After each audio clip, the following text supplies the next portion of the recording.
আসসালামু আলাইকুম ভাই। ওয়ালাইকুম আসসালাম। ভাই আসলে এই রাস্তাটা কি কারণে ক্ষতি হয়েছে বলবেন?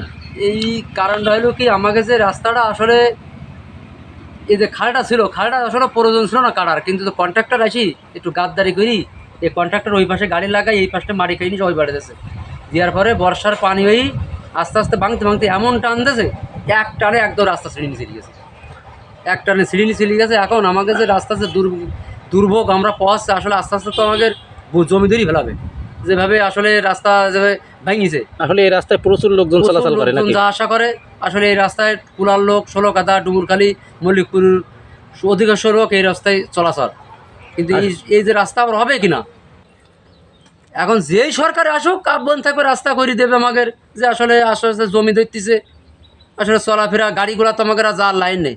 আর মানে 2-6 মাস গেলে আস্তে আস্তে তো গাড়িগুলোই বন্ধ হয়ে যাবে, একটা ট্রলি যাওয়ার পরিবেশ নেই, ধর একটা ভ্যান জাতি গেলে খুব কষ্টের পরে যা আশা করতে রিক্সে যায় আর কি। আর যে সরকারে আসো আহ্বান থাকবো আমাকে রাস্তাটা করে দেওয়ার জন্য, এ আর কি। বন্ধুরা আসলে এই রাস্তাটা খুবই বিপজ্জনক। আপনারা জনসাধারণ যারা এই রাস্তা দিয়ে চলাফেরা করেন, অবশ্যই সতর্কতার সাথে চলাফেরা করবেন।